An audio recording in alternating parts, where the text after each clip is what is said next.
That's a direct order. Do it now. Good afternoon. Good afternoon. Today is Thursday, July 9th, 2026. We are roll call, black, white, and blue for better relations. I'm here with a few of my friends. I have D. Schoon, Will Quick, Derek Williams, Rich Jordan, James Thomas, Cheech, Jerry Barrows, and David Kennard, and others will be joining on with us. We want to start off with our intro moment of silence. So let's get started.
Thank you so much, D. Thank you so much. Now, it looked like there was a chief on there. Now, I know you probably don't have the history of that, but was he killed in line of duty or he just died? No, he died. He died after Okay. he was retired. All right. Okay. All right. Thank you all for joining. I think Tyrone joined us and CJ joined us. Turn your camera on, CJ, if you're with us. All right. Listen, Cheech is here. So Cheech, you can do the disclaimer and Rich will do the statement of purpose.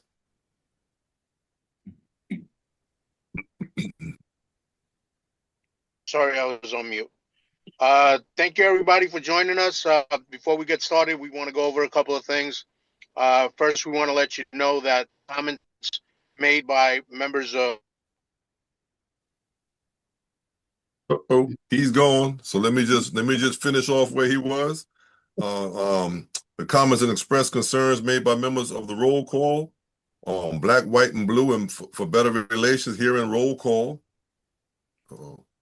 On panel are the opinions of the individual and not offered or intended to be legal advice, recommendations, suggestions for listeners and or observers. This panel may display graphic videos or photographs that are integral to or to spark discussion. These videos or photographs are not intended to offend any viewer or listener. A panel member will give notice to the audience as to its nature prior to displaying any graphic or sensitive video or photograph. Any graphic content displayed during the panel discussion has been obtained and shared from public social media platforms and is not the property of roll call. The language used by the members of roll call and guests is spontaneous, it is uncensored, and is not intended to offend the audience. Thank you so much, Rich. Okay, thank you, Rev. We are roll call black, white, and blue for better relations. We're a pro-law enforcement group. We're for equitable policing. We're against racism. And Black and Brown Lives Matter. We come to you each week in an attempt to bridge the gap between law enforcement and your community. If you're here with us live, if you have any questions, just come on up and put those in. We'll try to address it. Thank you. Thank you so much for your input. CJ over there cracking up. What's CJ cracking up over? All right, let me just get to my piece right now. Before I go through, let me say we're still praying for Derek and Deirdre. We had a chance, myself and Jamel, along with our wives, had a chance to visit Derek in the NC, and we had a great time. We were busy from the beginning to end, and when we wasn't busy, we were getting our rest to do whatever we had to do after that. So we just had a good time. Thank you, Derek and Deirdre, for your hospitality as well. Thank you for coming. Thank you for coming.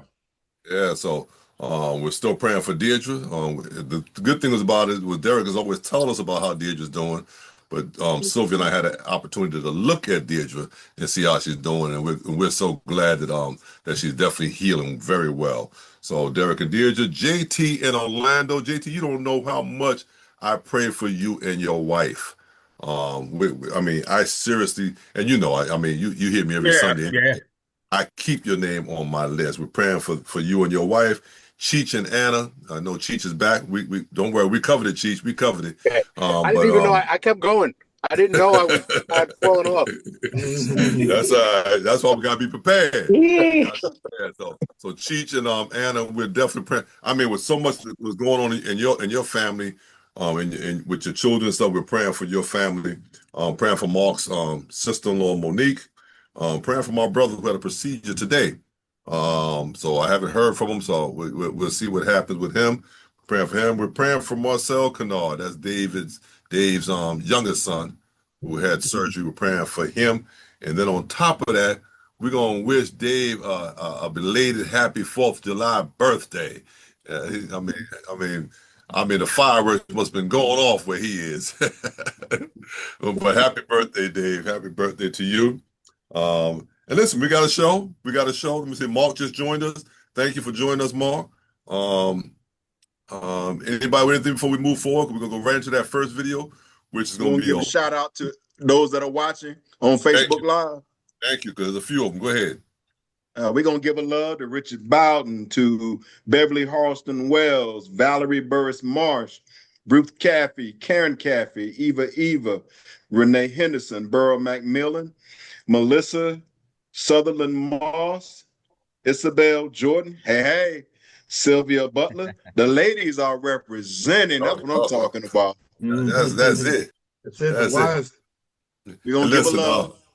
And my mother, who will be 88 in September, her and my sister and my niece went down to North Carolina. They were hanging out with her last living sibling. Wow.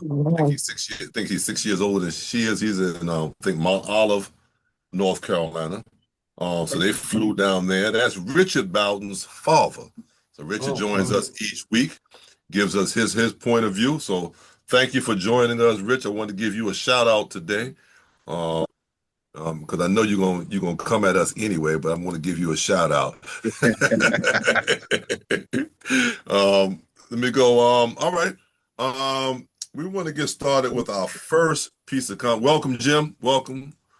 Our first piece of discussion will be on the Nolan Wells, which has been in the news. I mean, you turn on anything, you're gonna see something in regards to that. And I'll let D give us the setup, or if anyone else has a setup, then give us a setup, and we'll go from there. Actually, Will really wanted to hit this one fast, so Will, you set us up.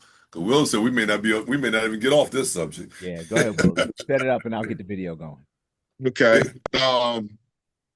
The first thing I'll tell you is, given the climate that we're in right now, the demographic optics of this aren't going to be good. You got one lone young black male among friends with, I think it was like 3 other white males.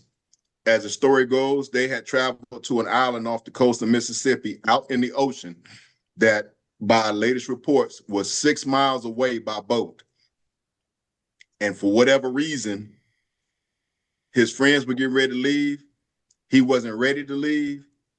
He stayed behind, and somehow or another, his phone stayed in the boat. Now, the original investigation or the preliminary findings, which this only happened a few days ago, you all, and they were like 24, 48 hours later talking about there's no signs of foul play.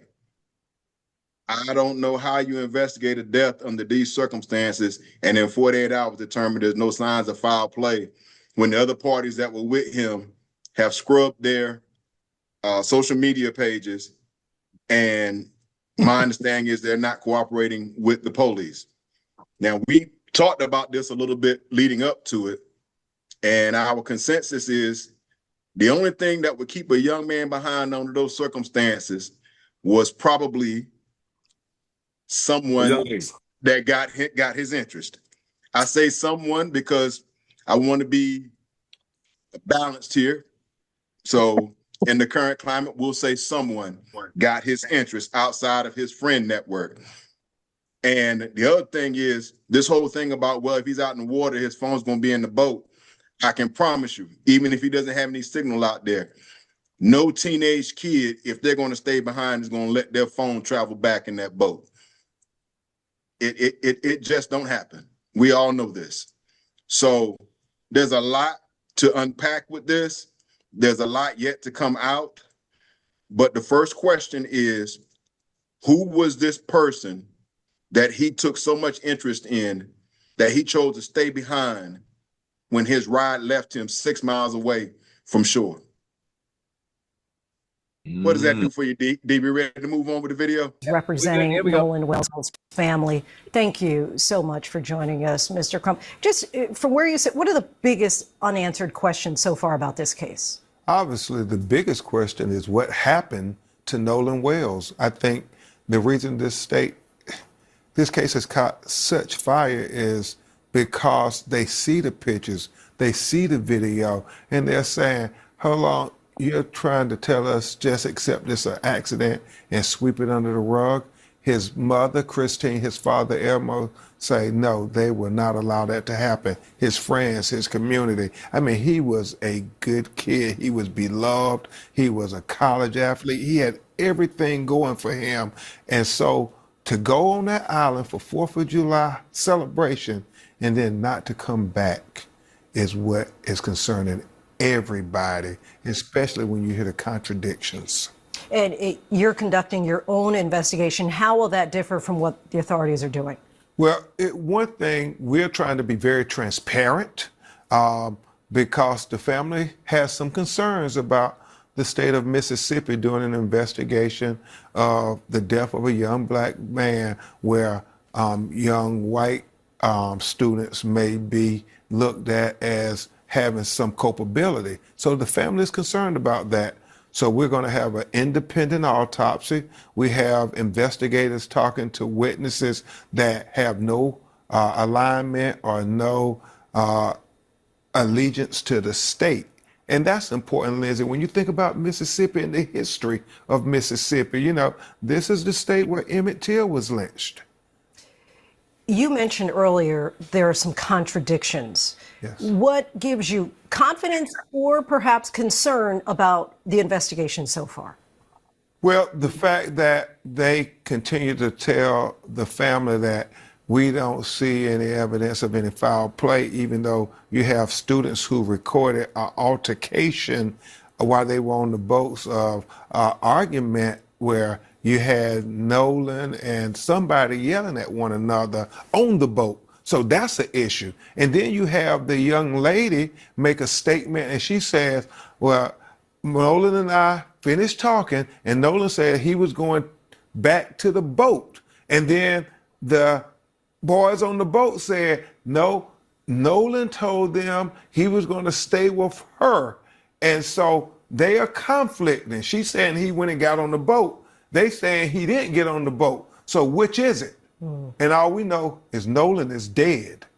The Wells family, how are Nolan's parents, how are they coping in this moment? Lindsay, they are in disbelief. They are in disbelief. You know, Nolan was to report back on Monday after the 4th of July to his college. That's when fall practice started. He did phenomenal. He was looking forward to getting an NIL deal with Division I football. He had everything going for himself, and his family just can't believe that he's gone. His mother, Christina, is in constant depression, but my baby is gone. His father is trying to be strong, but obviously he's trying to explain to Nolan's younger brothers and sisters, what happened, Daddy? What happened? Can you clarify for us what was going on with his cell phone? Yeah, and that's something that's really troubling to his family as well. You know, the guys on the boat, they said Nolan stayed, but they took his cell phone. That's not adding up to them. The fact that then when the family gets the cell phone back, Lindsay, they're saying they are trying to understand why they're deleted messages. And so it's very concerning to them. And we know that Nolan was a great athlete on the football field. Do we have any sense of how comfortable he was around water and boats? You know, his father said he was an elite athlete, that he prided himself on his physical prowess. He said that his son could swim, and so they're just not accepting that Nolan drowned accidentally. Beyond the headlines, have the Wells family said how they would like Nolan to be remembered? Yeah, everybody, not only his parents, but the whole community, his teachers, his coaches, the people at his college, they're saying he was just a great guy, always trying to be supportive, be encouraging, wanted to make the world a better place. His mother talked about his smile, and she's like, she doesn't know when she's ever going to smile again. Mr. Crump, we thank you so much for Hey, my heart goes out to that family. Man, I guess she liked that smile because his smile was her smile. He looked just like her. But listen, we got some hands up. I got Derek, I have Rich, Dave, and D. Yeah, my heart goes out to the family as well. It's horrible. I guess I'd like to start by saying I have never and would never be the only black guy on a trip with a bunch of white people. Say that. Yeah, and listen, we love Jim Kiernan. Jim, you are a fantastic human being. Yeah, there are not many of you out there, and there are just not that many people that I could put my trust in and be comfortable with going on a trip like that. Right. They left without him, supposedly. They left without him, but they had his phone. They scrubbed some of the messages off of his phone. How do you miss the only black guy? I mean, I don't know how many people on the boat. I don't know if they were males and females or if it was just the guys. But how do you miss the only black guy is? And there's a rumor that the argument was they wanted him to get high and he refused. He didn't want to get high. That's what the rumor is. And obviously they talked about, this is something I had written down. They talked about the text being deleted from his phone. Hopefully, if there's a police department that really does an investigation, they can go on his phone and they can see exactly what was deleted. And how do all of you not remember anything? How can, I don't know how many guys it was again, but how do all of you not remember anything, especially the boat driver? Because you had to make it 6 miles from that island back to wherever you all had to go. And there are no street signs out on the ocean. That means you have to be mentally acute enough to know your way. So I don't understand how no one could remember anything. It's just, it's unfortunate. It seems like there was foul play. And of course, the police that are covering it are quick to say there seems to be no foul play. And they say the same thing if they find you hanging by your neck from a rope in a place where you couldn't have hung yourself. But we'll just have to see what happens with the investigation, if someone is going to take it seriously and truly investigate. And that's all I have. Yeah, you're right on point with that. And let me just say this: as a kid, we were always told if you leave together, you come back together. Yep. There's no, well, he's still there. No. You all come back together. Derek's family, my family, and our neighborhood friends. When we left together, we had to come back together. So if someone had to be back home at 10 o'clock, then guess what? We were all back home at 10 o'clock. Yep. That's right. We were all back home at that time. So I don't understand that, and especially with these guys, I mean, come on. I listen, Rich, Dave, D, and Ty. Yeah, good afternoon, everybody. Obviously, this is a suspicious death with most likely foul play. You don't have a friend of yours that you go back without him, and you do this big cover up and you don't cooperate. That just leads everyone with a regular mind to think that is a suspicious death, and the circumstances behind it. Now, who found the body? Because I don't know about who found the body. Anybody know? It was a helicopter pilot that was circling, and he found it from the sky, and I guess directed people on the water to where the body was. Was it close to the island they were at, or the shoreline, or whatever? Okay. Yeah.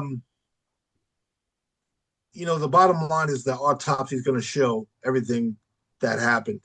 Okay. And I think once we get a good autopsy done, I believe those kids that don't want to cooperate should be remanded to take a polygraph, or whatever. I don't know what the law is there, but if they can get them polygraph, we can get some more evidence. There's a lot we don't know.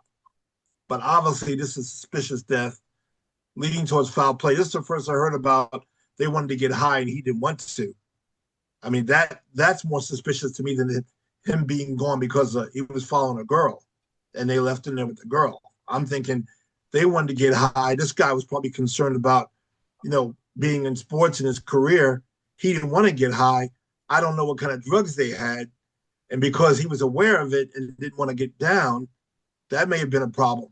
I don't know. So, I mean, the jury's out on all what the circumstances are leading to his death. But obviously, there's foul play involved. I mean, we're all detectives here.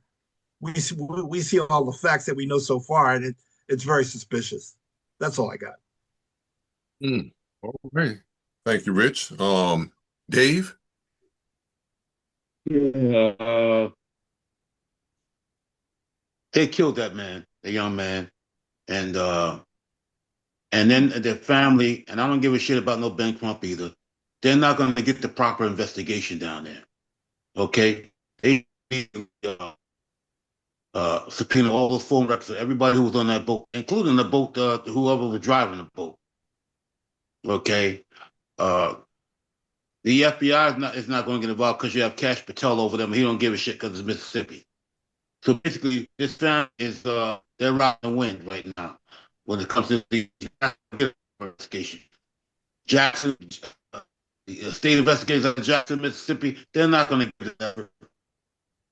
Okay, you can give they're not going to get a real autopsy in Mississippi either. I'm telling you now. They have one thing I agree with Ben Crump is you need an independent autopsy from an outsider. Somebody like, remember old Cyril Lett back in the day? Somebody like that. You need an independent autopsy. You're not getting a damn thing in Mississippi. Shit, they still pick cotton down there. They do. They still pick cotton in Mississippi. I know that because I have my uncle the trucker, and he had to pull over one day because he couldn't see what he couldn't see. He couldn't understand what he was seeing. Okay? It's a majority black state now, but with no rights, no voting rights whatsoever. Nobody, no representation up in the state. Now they're getting it. And there's a good chance they can win some elections now going forward. But they're not going to get a goddamn down there. They're not going to get no investigation, no real autopsy. They're going to lie to you. And you don't know these other white kids, you don't know their family connections to state government. They have the power down there. Okay, a lot of them come from, you know, you think some of the white families are rich. Some of those kids who went out on that boat with them, they have a lot. Their families have a lot of power down there. My mom was from Alabama, but down South Carolina. I know about that old South shit. They got the old South mentality down there. Okay, still throwing around the rebel flags and shit. And Derek was absolutely right. I would, in a state like that, I ain't going on no damn boat surrounded by a whole bunch of white dudes. I don't give a damn how big and solid we are. You know, I'm not going 6 miles out to some island with a whole bunch of drunken, druggy white dudes in a state like Mississippi, or North Carolina, or South Carolina, or Alabama, or Tennessee, or Texas.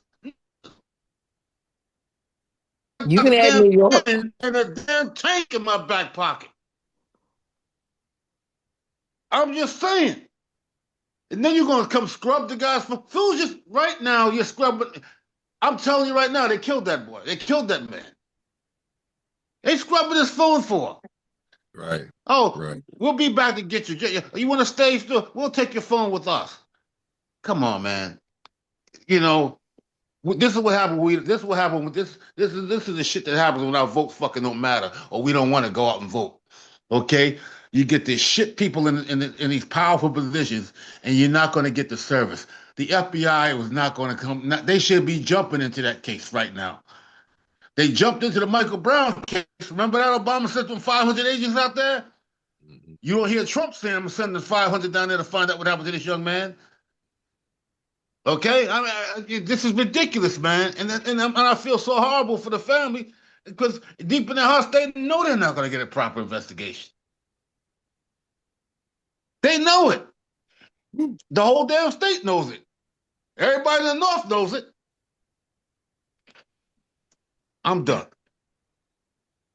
All right, Dave. Thank you for your input, and I agree with you. It's going to be a hard investigation. I know you said they ain't going to get anything. I'm hoping that they do get something because, I mean, come on, scrubbing his phone. I'm leaving him there, taking his phone. That we all know. Anyone who has any children or grandchildren, you know that you are not separating them from their phones. No, especially if they're trying to talk to a girl. How the hell are they going to get her number? Yeah, they have to put it in something. Yeah, and we don't remember numbers like we used to. You know, D, Ty, and Mark. Welcome everybody. This afternoon, good to see everybody out here. Let me just say a couple of quick things I want to say about this. First of all, let me talk about our videos here, and it's going to be this conversation is going to go into my little conversation. You got about 500 years of experience with everybody in this room on every level of law enforcement. I want to especially shout out to Rich. I didn't even think when we were showing this video, Rich got to lead us through this. This is a harbor guy, and it's great to have a harbor guy. When I was listening to him, he starts asking questions that me as a 40-year trained investigator, I wasn't even thinking about. I wasn't even thinking about where the body was found, how close was it? Oh, yeah. Yeah, that's where I would start. I say that to say, when you listen to a group like you have here, you get 500 or so years. I tried to do the math of experience. And that's why we're able to look at these things. I want to take it from another, because we got enough investigators, enough detectives, enough bosses to handle the thing. I'm going to take this from the kids' point of view. Now, I've been noticing in the online, there's been a lot of this happening where our youngsters are going away or going to places with people who they think are their friends. Everybody that says they're your friend is not necessarily your friend. Our next video, this what I'm going to say now. I'm not going to tell you what it is because I don't want to ruin it, but I'm sure they were having fun until the moment they wasn't having fun. This is what our kids don't think about. Everybody's having a good time, get our drink on. We on a boat. First of all, two things that don't match. If you drunk and driving a boat, I'll see you when you get back, partner. What? First of all, First of all, 6 miles away. Anybody been on the water at night and 6 miles away? You can't see nothing. And you Water drunk? miles are not equivalent to land miles either. And you're drunk? So this is my conversation to our youngsters. Watch who you're hanging out with once. You guys said it right. We wasn't allowed to go out anywhere by ourselves. And if we was, we in a group, and somebody in that group, and I'm only saying because I was usually that guy, I'm gonna pick CJ up, sling her over my shoulder, and say, you going home. I don't care what you want. I don't care how tall he is. You got to go home. You can call him later. Get his number. Somebody in the group got to have the common sense to make sure everybody gets back. Yeah. If there's nobody in that group with that common sense, y'all, this is how young people. Let me help you out. I'm gonna help you out. If there's not a D Schoon, Donald Butler, a Rich Jordan, a James Thomas in the room that's gonna make sure you get home, I'm gonna help you out. Easy decision to make. Don't go. Yeah. Don't go. If everybody wants to have fun, everybody wants to be drunk, and we ain't gonna be sure we're gonna get home. No. I'm not going. I see y'all when you get back. Our youngsters gotta start thinking past. I'm gonna have the conversation. Think past the fun. Y'all thinking in the fun. Y'all are the fun. I know. I want to be there. I want to be able to talk about it Monday. But you got to think past the fun. What if this thing don't go right? I say it every week. What if this thing don't go right? What's going to happen when it stops being fun? That's what you got to think about. If all these people want you to go to Jamaica with them, Mexico with them, like that poor girl, I'm not going to mention her name because we might do the video, and everybody else in there is fighting you, at some point you had to know beforehand these people weren't your friend. Right. And you guys said it right. They scrubbing phones. Listen, I'm gonna help y'all out, youngsters. Listen to me. If you're involved in a bad situation, the last thing you better do is scrub your phone. You telling me a whole lot with that. All the children I'm connected to, I tell you what, give me your phone. I won't find out anything. Give me your phone because it's right there. If you scrubbing your phone, you're scrubbing your phone for a reason. There is no reason any of us sitting here looking at you and say, you know what? It's Thursday at 3:33 in the afternoon. I think I'm going to scrub my phone. Tell them what that means, D. Do I have to say it? You hiding something. Yeah. But I mean, scrubbing the phone. What scrubbing the phone? Oh, okay. Means, I'm sorry. Scrubbing the phone means everything you do on the phone. First of all, it's a dumb thing to do because you can't do it anymore. It'd be nice if you could literally erase or delete anything from your phone or your computer. Let me help you. You cannot. If the good investigator, I'm gonna tell you, I'm gonna find it. And the fact that you got rid of it, you just told me where to look. Scrubbing means you get rid of your text messages, your phone log, get rid of that to make sure there's no messages. That's a wonderful thing if you messaging yourself, stupid. Never thought about it, right? I'm messaging somebody. First of all, the message got to go somewhere. Pay attention. The message got to go somewhere and then get to him or her. It's the somewhere I'm going to get you. Yeah. That's where I'm going to get your message from. So the fact that you scrub it, I don't have to look at 30,000 messages. I don't have to look. We used to do phone records when it first came out. Where's Dave at? We used to look at phone records. It used to be a book. Oh, man. Not no more. It used to say, now, scrub your message, please. It's not that hard, D. It's not I know right where to look, and I know what message I'm looking for. And then I know where to find the cameras. And then I know where to find everybody else's phone and the GPS. That's the dumbest thing to do. If something happened, that is not the way to handle it because you're to me, you're looking guilty of something. Heck yeah. And kids, watch who you're hanging out with. I ain't going. I know. Derek said I'm not going out somewhere with 4 white guys. I ain't going out there with 4 no guys. First of all, I'm not a.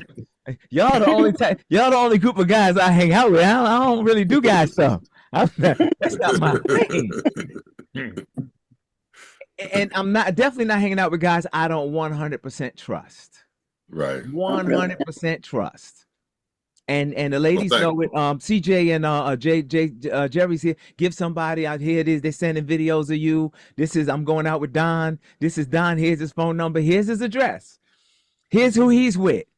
Here's pictures of the guys. We got to be a little smarter with all this technology because this technology is gonna get you. And Dave, you're right. Where they at in Mississippi? Ooh. I want to say the poorest country, the poorest state, but they fighting with Arkansas, and then Alabama trying to come in. They trying to fight. It's just the way it is. You can't get a legitimate investigation, much less one of these done down there. They just don't have the resources. It's just where we are in that part of the country is where it's the poorest part of the country. So if you and there's the further conversation. If you're young and you're in that part of the country, don't have that. Oh, the police will find it. Oh, the police will help me. I'll call 911 and the police will come. No. We got to be smarter than that, and that's all I want to say to our young people. We got to be smarter. All right. We got to make better decisions. That's it. All right, you said something. So I want to thank Jerry and Melba and Quiet Storm and CJ for just trusting us because they're hanging out with a whole bunch of guys.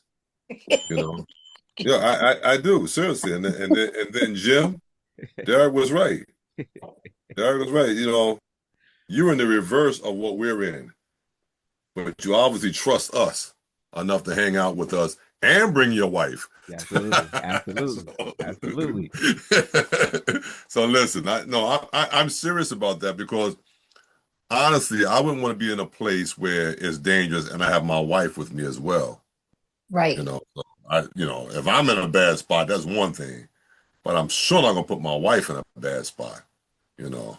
All right. So let me just keep on going. I'm sorry. Nope, I didn't trust y'all last time, and I was right. When y'all went Cheryl hold me down and spray my eyes with insect repellent, y'all didn't help at all. And y'all want a 75-year-old to come down there with y'all? Really? Yep. Absolutely. We need you. With his wife. Dave, don't listen to I ain't going on no boat. I can't swim. So. Do not listen to Dave, JT. Don't listen to That's Dave. for sure. Dave is lying. They might have closed their case already. Ain't no telling. Yeah. Oh, hopefully not. Listen, we got Ty, Mark, Will, and Jim.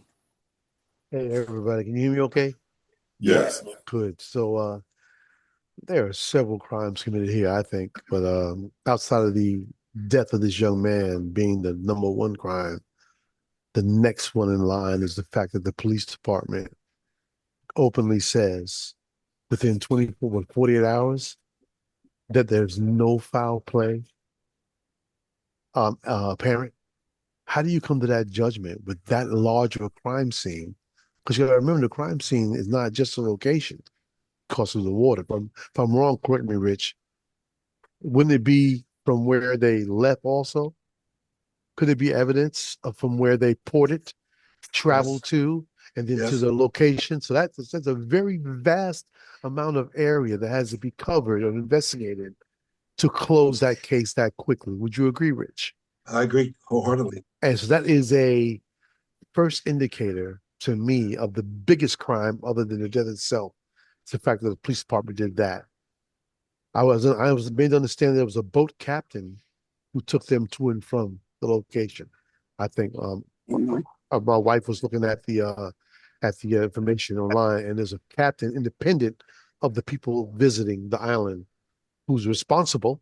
If I'm wrong, correct me, Rich, for the boat, the content, and the people, correct? Yes. Yes.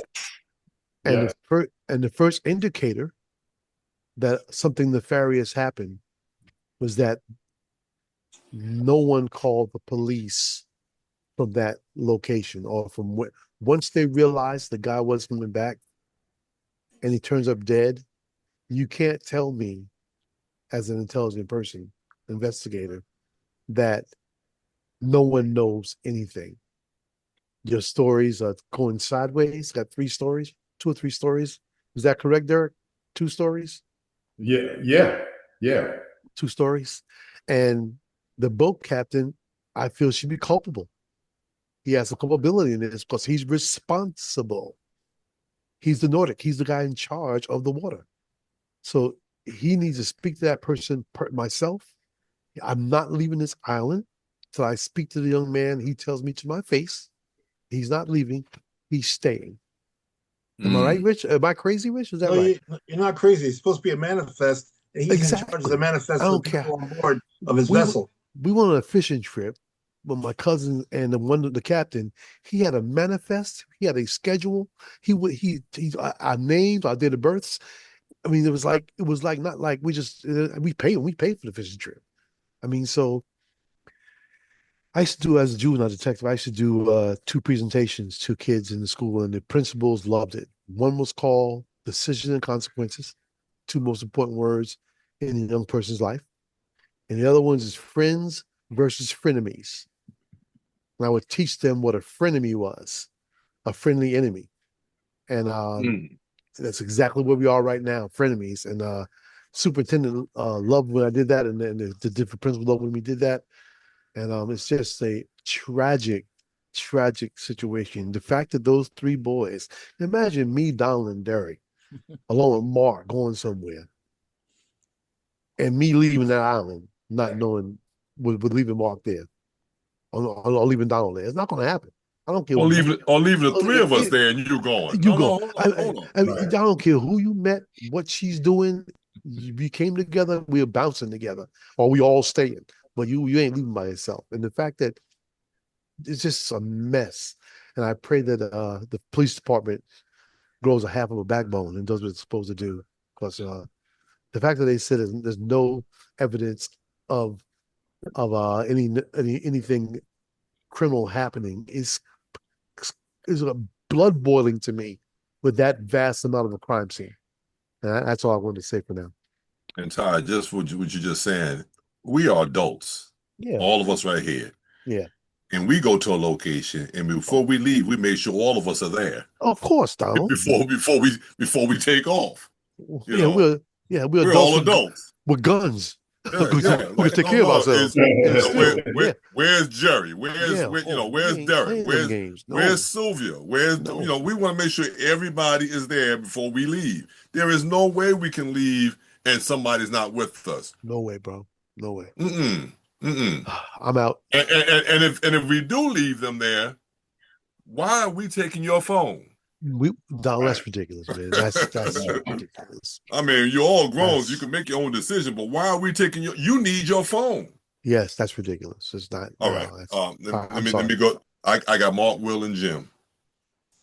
Yeah, good afternoon, everybody. I'll be real quick. Don't worry about it.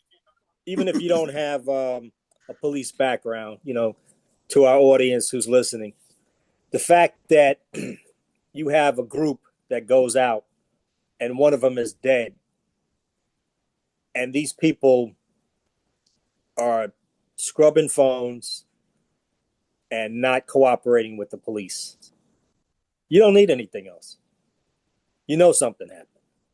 Exactly. Otherwise, if something happened to a group of us and all of a sudden my first instinct is when I get home, start erasing messages and not cooperate with the police, anybody's going to sit there and be like, wait, what?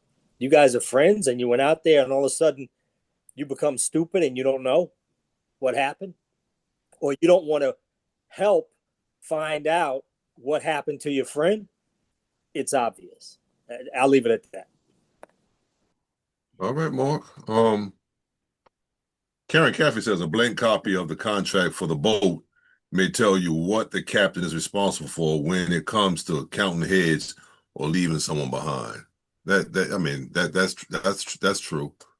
That's true. But with me, without a contract, I just have to know where's the other person.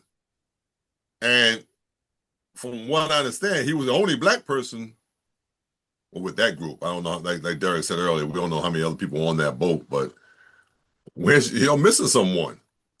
You're missing someone, and I'm sure he stood out because he looked like he was at least my height. Well, all right. Will, Jim, JT, and Dave. There's a lot of layers to this onion need to be peeled back, and that takes more time than we have. And so I'm gonna try to be as brief as possible. First problem, the picture that's been showing up with the four of them on the boat. The young man, Nolan Wells, is 18 years old. I can only presume that his friends are close to or the same age. Unless Mississippi is different, the age to drink alcohol is probably 21. If they are on a boat that was operated by another adult and they are underaged, I can't say with absolute certainty what the two on the left were holding, but clearly they were holding cans that were representative of beer. You can even see in Nolan Wells' right hand that was behind the other young man that you could see the top of a can. Now, obviously, you couldn't tell what the markings were to say whether or not he had any alcohol, if it was alcoholic. So that's problem number one. Alcohol should have never been introduced to begin with. So there's a culpability for the boat captain there, because it has not been determined whether or not it was a private boat or some sort of boat service. But 6 miles off the coast, 18-year-old kids, I don't think they were operating a private boat. Another problem. If you are that age and going to the beach, and this goes back to the phone issue, you taking all the pictures you can celebrating a big holiday, you went out there for a specific reason. You taking that phone with you onto the beach. You're not out there to get in the water. You out there to socialize. He's a fit young man, had on his trunks, no shirt, and ain't nobody gonna look at him sideways because he ain't wearing a shirt, because everybody's out there in their swim gear. But as some of the reports are trying to suggest that the water was rough, that, even the best athlete and everything, okay, who says he was even in the water? Now, he found his way in the water because supposedly they found him, and obviously the autopsy is going on, so we don't know if there's any sign of blunt trauma. We don't know if there's any sign of petechial hemorrhaging. For those that are listening, if you are strangled, not drowned, if you are strangled or otherwise have your air cut off, you get these little red dots in the whites of your eyes. They call petechial hemorrhaging. The same does not happen when you're drowning. That's right. It does not happen when you're drowning. So we'll have to wait on that. And there's a lot of questions. I'm not going to lie to you all, but I'm really tired of having to have the conversation about race and the folks that are trying to say and dismiss and everything. And the irony is, it took place on the 250th birthday of this country, and it was all about the freedom of this country. Everybody wants free. Yep. And that young man lost his life. Go ahead, Mark. I saw your hand up. Mm-hmm. Yeah, I just wanted to help you out with, in Mississippi, the legal drinking age is 21, though adults 18 to 20 may possess and consume beer or light wine with a parent, guardian, or spouse with them. Which none of which were with them. So appreciate that. Good look, good catch, Mark. Appreciate that. So moving forward with this case, according to reports, these boys left the island at 3:00, so well before the sun went down. The mother reported her son missing after he didn't come home. It wasn't because those boys called her to tell her, listen, we wanted your son to come back with us, but he chose to stay. That wasn't why. She called the police because he didn't come home. Once again, that's a cover-up job. You don't want to have to face his mama when you know something ain't right. So you don't even bother calling. And then to the point I think Ty made as to them not calling, I think reports are saying that being that far out, it's possible they didn't have cell service. But then here's the question. If they left him on the island and then they called when they got back to the mainland, how did they already know he was missing? Ty, you got your hand up. Go with it. So I just wanted to say that from what I understand, one of the three young fellas that was with him, mother is a judge. Yes, I was coming to that. Okay. And that's And why they lowered up so fast, because And she actually gave us a statement, apparently, to some news outlets, as to what her understanding is of what happened, as to why Nolan stayed behind. This is starting to stink even more. Bruh. Yes, it is. This is starting to stink even more. Like I said, folks, I am overwhelmingly tired of race being an issue, as much as people who don't look like me are probably tired of it. But at the end of the day, there's an oppressor and there's an oppressed. And I hate to say it, but overwhelmingly, the people that look like me find themselves at the mercy of a criminal justice system and an overall formation of this country that was never intended to give us justice, let alone rights. Oh, Lord, boy. Boy, and here we are on the 250th, and you gonna get pissed at us for celebrating Juneteenth? Really? That's what we doing? Yeah. Thanks for your time. Hey, thanks, Will. Listen, you guys are really hitting it kind of heavy there, and I really appreciate it. I'm trying to get through these next three if I can. Jim, JT, and Dave. Yeah, you don't have to be in law enforcement like any of us on this Zoom call to see that if something was a mere accident, it would be simple for everybody to say this is what happened. Exactly. But all of the things, the cover up stuff that's going on makes it obvious, not just to law enforcement, to anybody, that there's a lot more going on here than meets the eye. That said, I just want to reiterate what Dave was saying earlier about the state of Mississippi. This goes back to what I've been preaching for several years now. This government under Trump has taken away federal oversight of any police investigation in the country. But before this moron was in power, this case would already be in the hands of the FBI. They would push those Mississippi guys right out of the way. Just like Mississippi burning. Remember? Yeah. That's exactly what they'd be doing. But not under this guy. Not under this guy. Hand this up. We see you, Will. We see you. Something just occurred to me. How far off of mainland do you have to be considered international waters? I think 20 miles. Okay, so they were within, because when you mentioned about bringing in the feds, it got me thinking that far off the coast. If they were in international waters, that should automatically activate a Fed response. Yeah, no.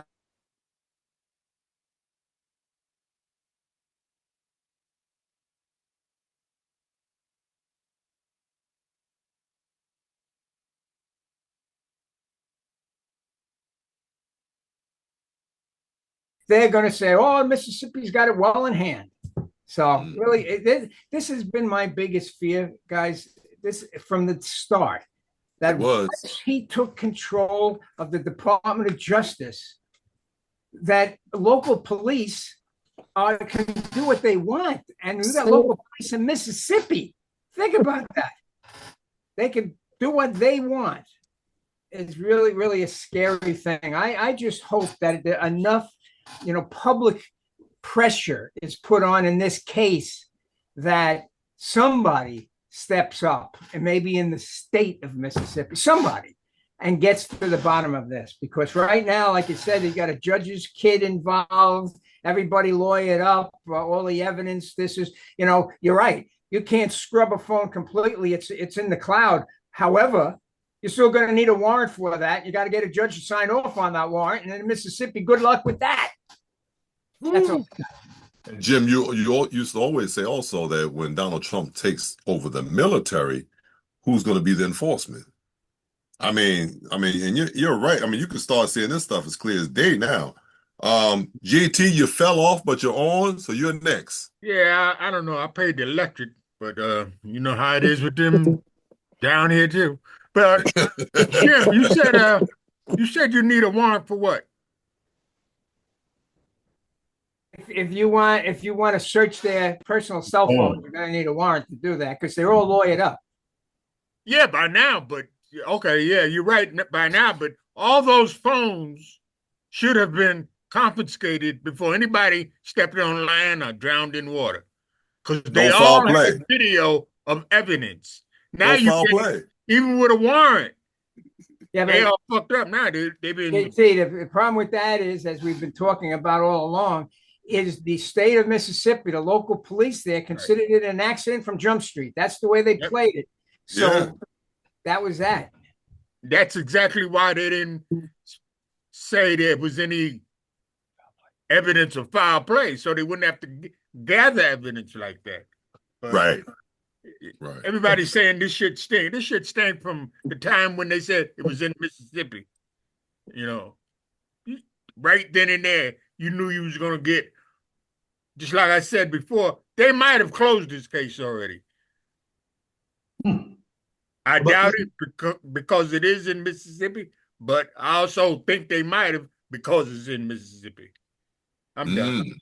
Go ahead, Rich. I see your hand. Yeah, you know, the problem with this as well that we're not talking about is that once they deem it no foul play, it's not suspicious. That's when we lose. That's when we lose evidence.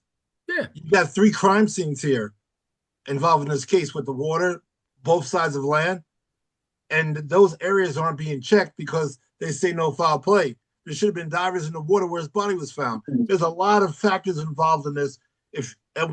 Because if the autopsy comes out and shows that he was strangled or there was some blunt force trauma, whatever comes out, if it does come out, that's a problem because you've now lost evidence. And it's too late to go back and try to get that. You could still maybe get something depending where you go. You search, but you've lost it by deeming it no foul play to begin. That's my point.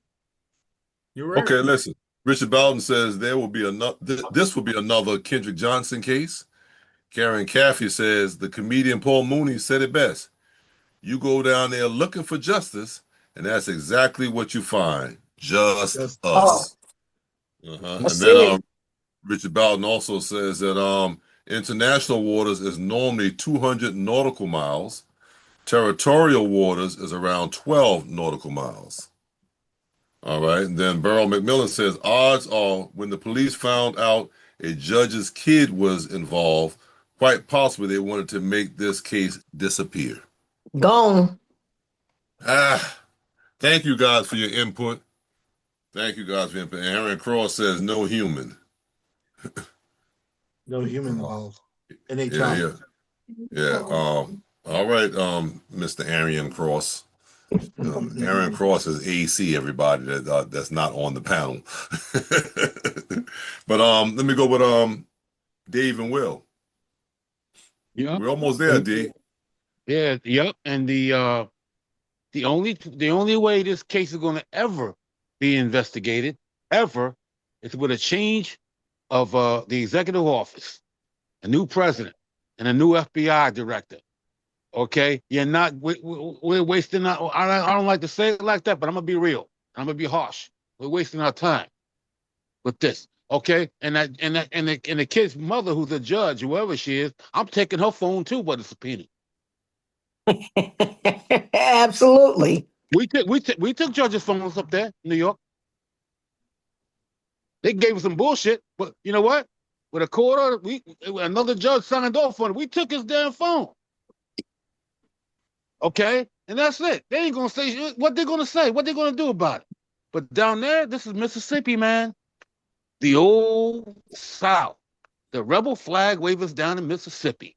Okay, you ain't getting no damn justice down there as a black man or a black woman. Now, let's just say if the cat was white, full of a boat with brothers, they'd have been waiting at the shore, getting back with handcuffs dangling. You're right. Or or Y'all know I'm hanging talking from a right. tree. Y'all know I'm talking right. Those brothers wouldn't have stepped one foot in the sand before clink clink on their wrist. Okay? And their mamas and all, and if their daddies was a judge, their daddies would get told, get the hell out the way. I don't give a damn what you are. You black down here. You ain't no damn judge for me right now. They know it. That young man down in Georgia who was rolled up in the damn gym mat. Okay, his father turns out to be a special agent in the FBI. Would not let his son talk. Got lawyered him up and everything like that. And where was the DNA testing? Because they had a fight before this. The camera got scrubbed in the gym.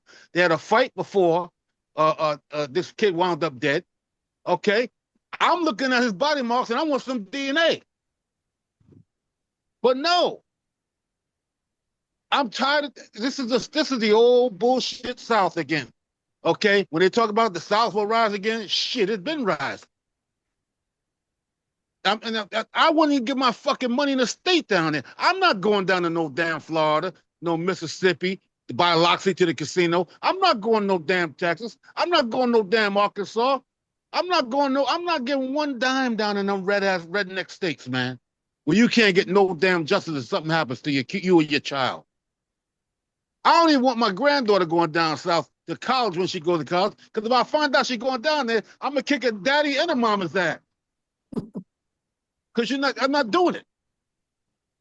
This case right here is when I came on the first time, I told you I said somebody's got connections. One of the kids' mothers is a judge, so she's advising all the rest of them white kids. You did say that, and their parents. I knew that, man.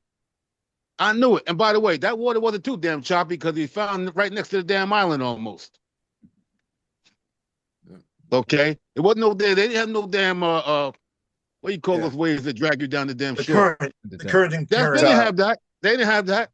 My youngest son got caught on Long Island. So that's how I learned how to swim. He got caught in the current like that. He swam sideways and he made it. Okay, I'm telling you right now, man. This bullshit. This ain't gonna be investigated until the change of administration. If there's anything left to investigate. Okay, that kid was about a few hours away from being seafood to a bull shark. It's called a rip current. Yep, he's 2 hours away from being seafood to a bull shark. Yep, never would have got his body back. My goodness, think about it. We said this was going to be a long one, and it is. Will, I see your hand, and you look like you're the last hand for this one. Unless, listen, I'm not cutting anyone off. I'm not. I know. Will, you got it, and then I don't know if anyone else had anything to say about it. Then we'll go to the next video. I'm gonna make these 3 points real quick. First point, we mentioned about the cell phone. I know someone has spoke about the challenges with getting a court order. This is the victim's phone that they allegedly scrubbed. So I can promise you, there's not going to be a problem if they pursue it to get a court order, because anybody that has standing certainly wants to know, which is going to be his family. So it's not like you're trying to get at the suspect's phone or anything like that. Another point, the lady who was the mother that's a judge, she ought to know you don't get to separate your roles in this situation and then you come out and make a comment about what these boys told you happened on their behalf. No. You have now introduced yourself into this investigation. And just like Dave said, snatch her phone too, because she's been having conversations. It may not just be face to face. Some of it may be on text messages. So point 3, anybody remember Natalie Holloway? Yeah. Yeah.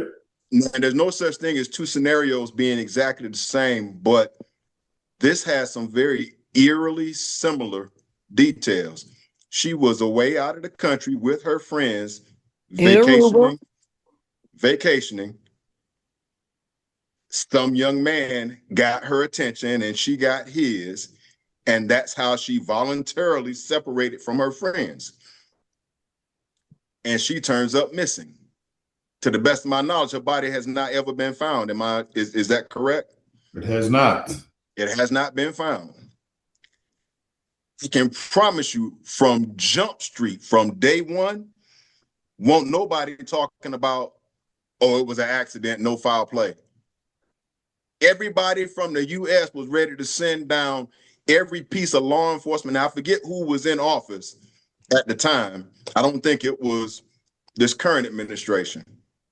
No. But everybody was screaming to high heaven that justice needs to be done. Where's that same outrage from those same folks that were hollering for Natalie Holloway? Now, the third point is this. Ben Crump, I've seen a lot of comments that people kind of equate him to being an ambulance chaser for racially biased cases or potentially racial biased cases or other bias-based cases. Say what you will. To the best of my knowledge, he has not been investigated by the feds for any improprieties. He has not been sued for any improprieties in his service. And as far as a solo civil rights advocate, we don't have a louder voice with his standing as a successful attorney. So the question, if you got an issue with him popping up in cases like this, then you need to ask yourself two questions. One, why do these cases keep popping up? And as long as they keep popping up, what would we do if we didn't have him to step in? Done. All right. I would just like to add to that because Jim spoke about it earlier about the warrants for the phones. I think you're right. With the victim, it's going to be easy to get those. But what about those other three boys who he was probably sending messages to, and there's probably some incriminating messages on their phones as well. Yeah. You know, so I think everybody, and that's where the problem will come in with getting those warrants. No, not with the victim's phone. That's going to be easy. We're talking about the information that had been scrubbed from his phone before it was turned back over to his family. Even that, then like Dee said earlier, that message went someplace. Yeah. It landed somewhere. And it could be with those other three guys or even somebody else, but it did land somewhere. From his phone, they scrubbed it from their phone too. But like you said, there's no such thing. Once you hit send, there's no such thing as scrubbing it. Yeah. You just got to do your due diligence in the investigation. You got to find it. Exactly. Thank you guys for your input in that. That was a lot. That was a lot to chew on. A lot of information. And then we can ease into the next one. D, you saw where we could actually ease into that. Yeah, we got one going to a Fairfield High School. There's a police officer down there. They're requesting that she be fired because of her fight with the kids in school, and this is a part of a bigger conversation with what our teens are doing. Let's take a look at this one. Well, Nikki and Eric, there were lots of people out here today earlier supporting that teen and his family. Once they got into council chambers, things got heated. The council and the mayor had to take a break, but the family demanding that this officer is terminated. No justice, no peace. A large crowd gathered in support of 15-year-old Maurice Williams, the Fairfield High student seen in this video from last week on campus.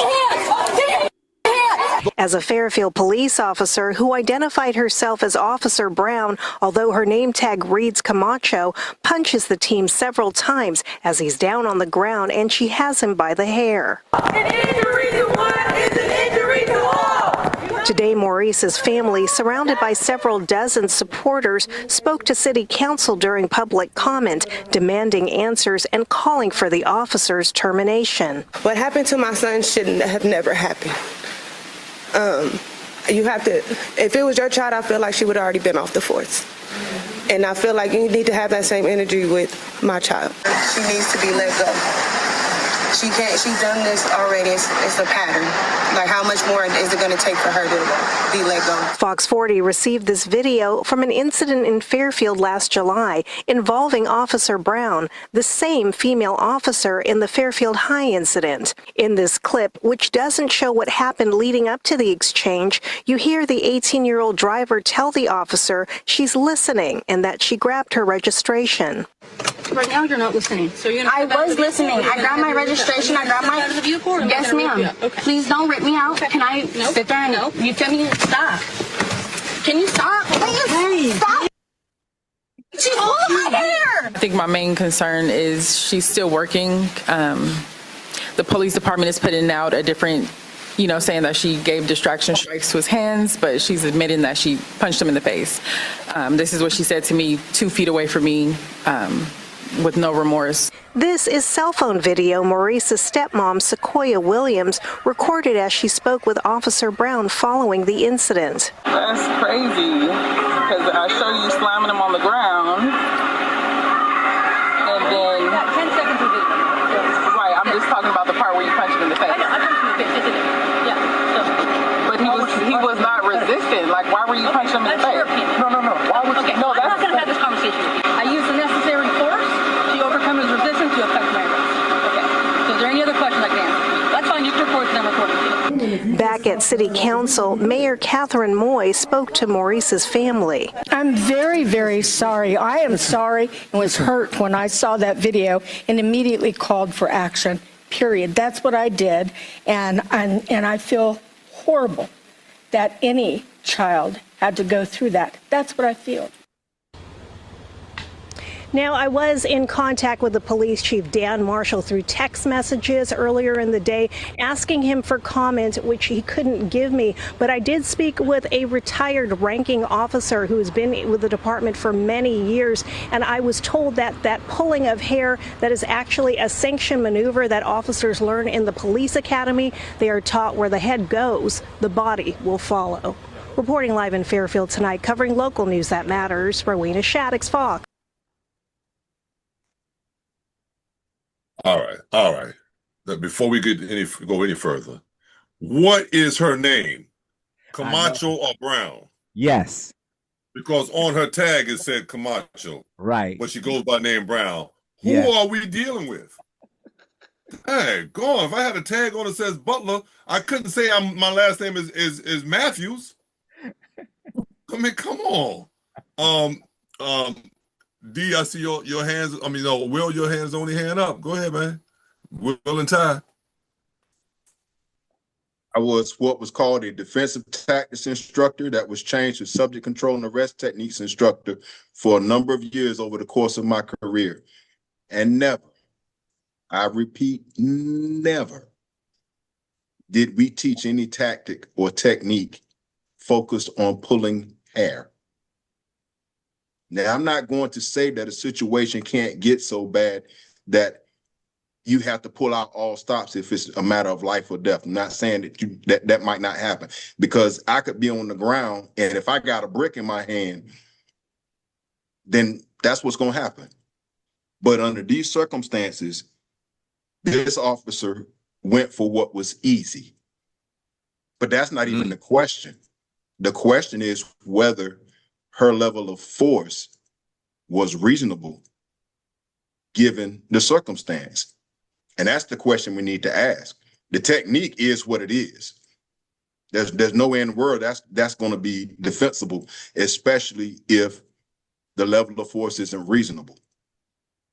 The whole issue with these mixed names and whatnot, y'all, they call that a clue in our business.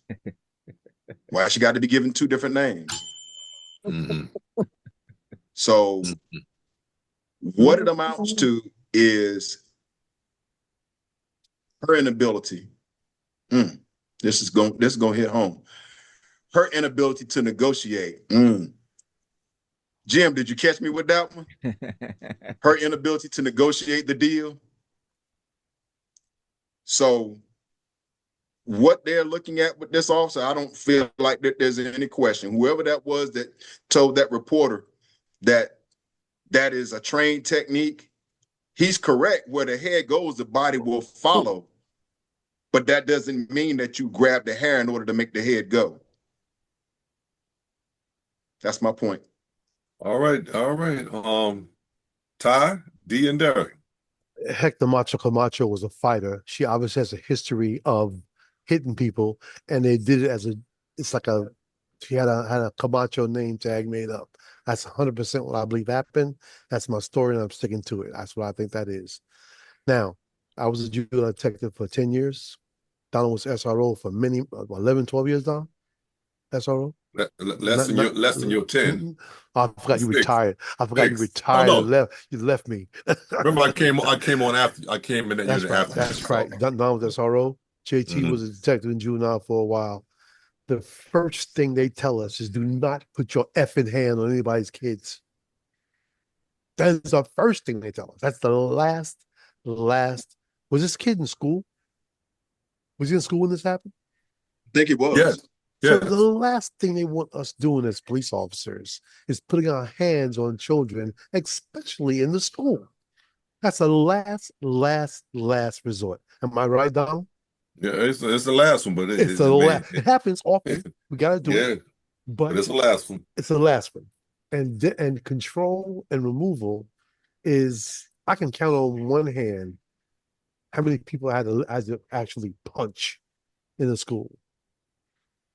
And believe me, I worked in Hempstead, and Don will tell you, it was riot control every day from 2:30 to 3:30. Am I right? Am I right? Yeah, absolutely. Can tell you. Absolutely. Anybody's stuff. So I mean, the Camacho name tag is her because she's a hitter. She's a fighter. So that's what that is, I think.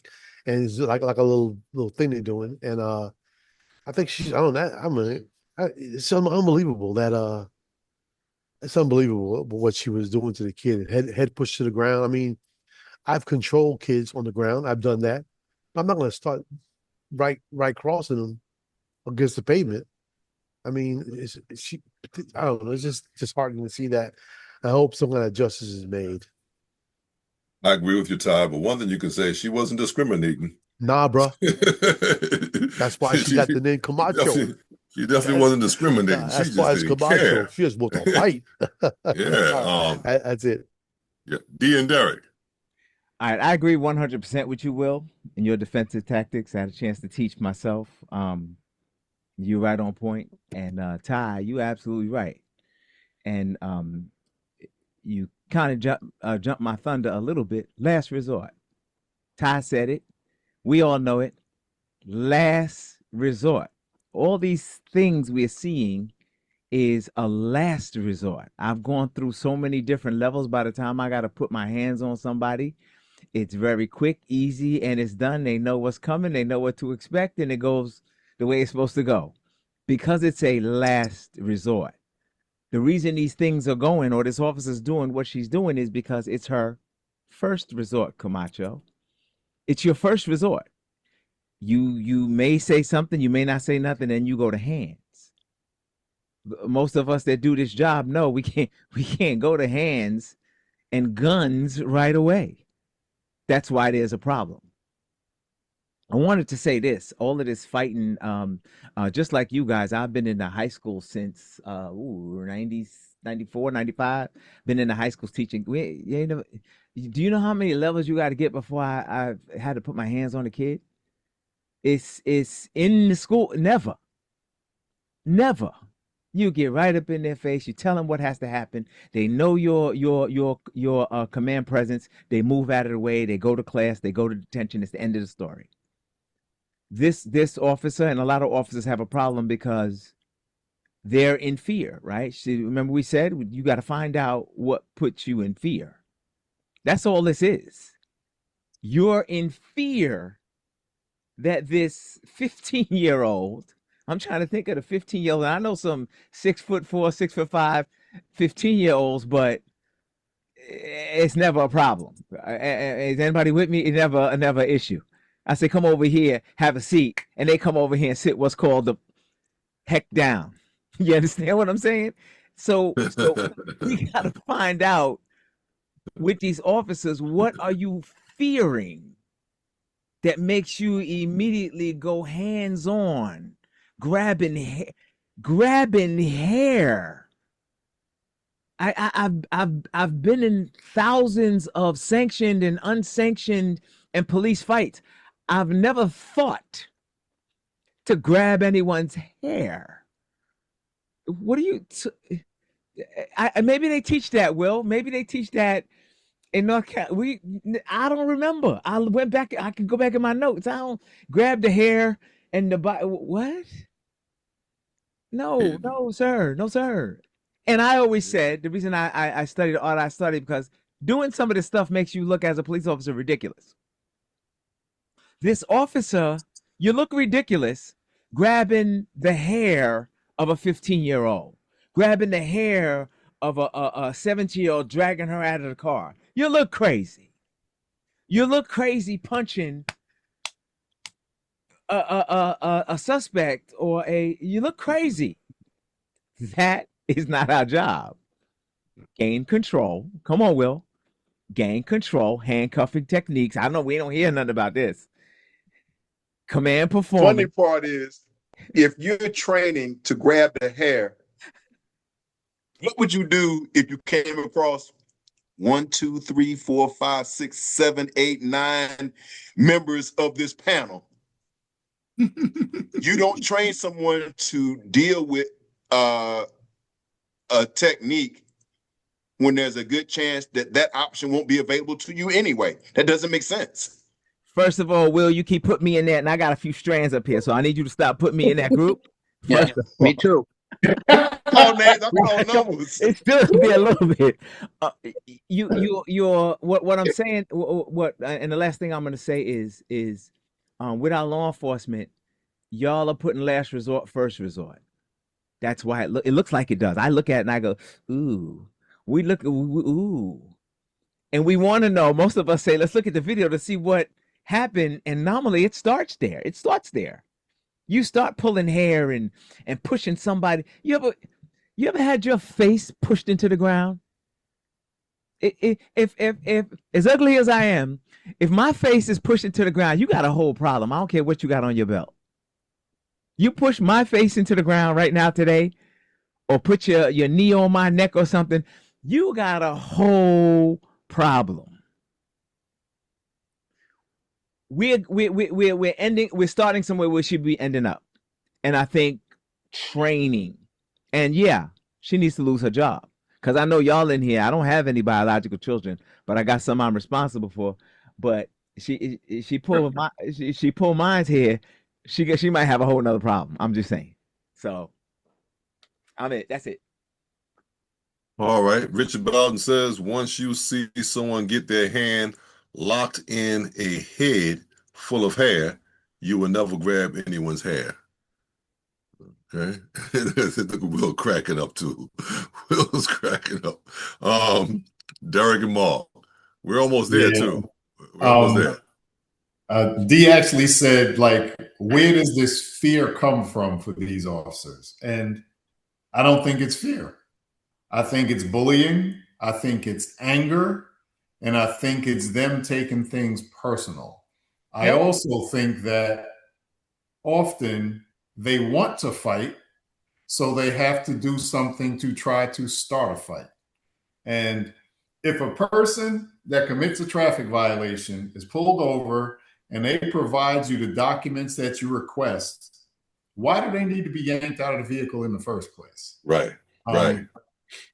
Once you have approached the vehicle and you have a good view of the person and what's inside the vehicle, and you can clearly see that they don't have a weapon, they're contained. The safest place for them at that point, the safest place for everyone, is in that vehicle. And more times than not, the officers, and we know who they are because it's usually the same ones over and over again in every department. The ones that want to pull people out of the car, they pull them out because they want to rough them up. That's the sole reason they do it. They're not pulling them out of fear. They're not pulling them out because they want to control them or get them under control. People are sitting in their car seat with their seatbelt on, providing the documents that you request, and you want to yank them out of the car to rough them up. And then if they don't get out of the car quick enough when you try to yank them out, they start to rough you up while you're in the car, which we just saw. And it has nothing to do with fear. It's all bullying and it's all anger. And that's all I have. My goodness. Thank you. Mark? Yeah, I'll be brief again. From an administrative standpoint, when I got sworn in to transit and then I rolled over to NYPD, one day at roll call, a duty captain came down. No, actually, one of the, I think it was a duty captain for the county. Anyway, he came in, did a surprise roll call, He looks at my name tag. I still had my transit name tag. I got in trouble just for it said my name, but it was instead of brushed aluminum, it was like shiny chrome or whatever. It was just so I had to get it changed. So my point of saying that is that alone is a violation in most departments. The fact that she's wearing a different name leads me to believe that she's up to no good. And when someone makes a complaint, they'll say the wrong officer's name, which then cancels that person's report. Well, that's not even, that officer wasn't even working, or that officer doesn't exist. So that's just a way out. So that's how I would look at it as an administrator of that department.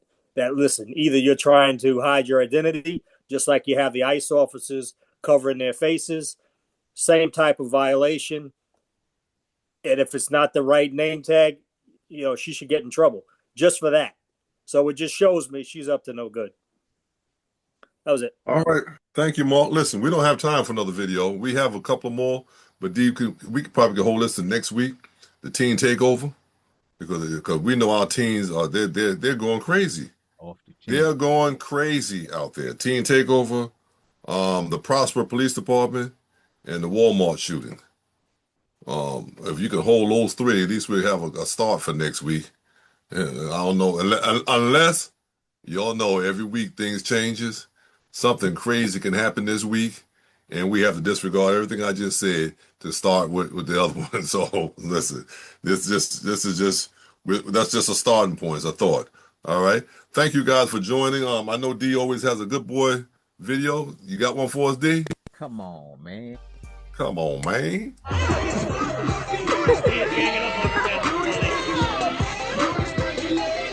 Duty officer. You want to talk about community relations? This police officer decided to bust a move while on patrol at an Easter egg hunt. I want you to look at the kids coming around.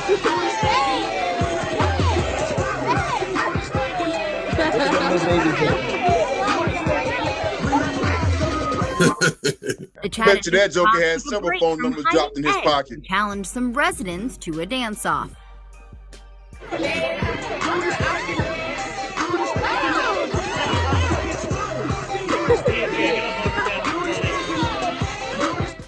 The celebration was in honor of Doris Smith, who passed away 3 years ago, but the family still comes together for their traditional egg hunt that she used to host. He's invited to cookout. He's invited. That baby said she has never seen anything like that in her life. Listen, I was going to share this one with you guys. I saw a video just last night with his little baby toddler in a little motor car, and a police officer pulls the baby over, all playing. The cop comes out there playing around. The kids waving at the cop. Let me see your license, registration, and insurance. The kid points to the house. Let me see your license, registration, insurance. The kid points to the house again, jumps off the motor car, and hauls behind to the house.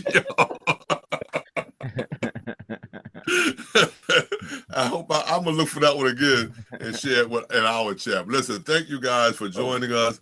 Thank you guys on Facebook Live. I know we spent a lot of time on the Nolan Wells situation, because that is a real serious situation that we're gonna learn more about that as time goes on. We'll actually know what really happened. Hopefully, Dave don't think so, but hopefully we'll find out what happened. All right. Anybody else before we go? So we're gonna do a part 2 next week? No, it's just this. It's not part 2. It's just stuff we haven't covered today. Maybe. About this, if there's any good thing about this case, they are not going to be able to spin the narrative about his character. Yeah. Right. So they're not going to be that card can't be played. Right. So I'm appreciative and thankful for that. Put that up front. So listen again, Cheech. Wait a minute, Cheech. If you're gonna say something, just make sure your Wi-Fi is really working. It was my iPad, dude. It just kept shutting down. I had a question for the OG in the group because I know he's the original one that invented dancing out there in the streets for the kids. Jim, what dance did you do back then? I think I did the twist.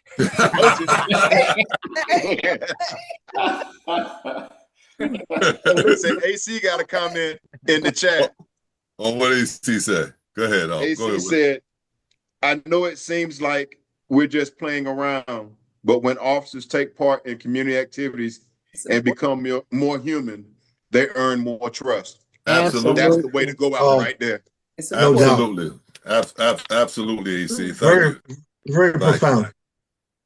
All right, listen, thank you guys so much. CJ didn't have nothing to say today, so CJ, would you mind praying us out? Father God, we thank you. I'm sorry, your shirt does says, my story, his glory. Yeah, okay. So y'all can read that, right? Oh, yeah. Father God, we thank you yet again for another day that you have allowed us to be present in this day. God, thank you for our family members, the members that have joined us on this live, and as they do every week, God. We thank you, God, and we ask you now to keep us covered daily as you have done in the past. We know you've done it before, you'll do it again. God, thank you for everyone that's a part of this ministry, that's a part of this group. We thank you, God, now, and we ask that you forever can continue to keep us safe and harm-free. And this we ask in the name of Jesus. Amen. Amen. Thank you, CJ. Thank you, Facebook Live.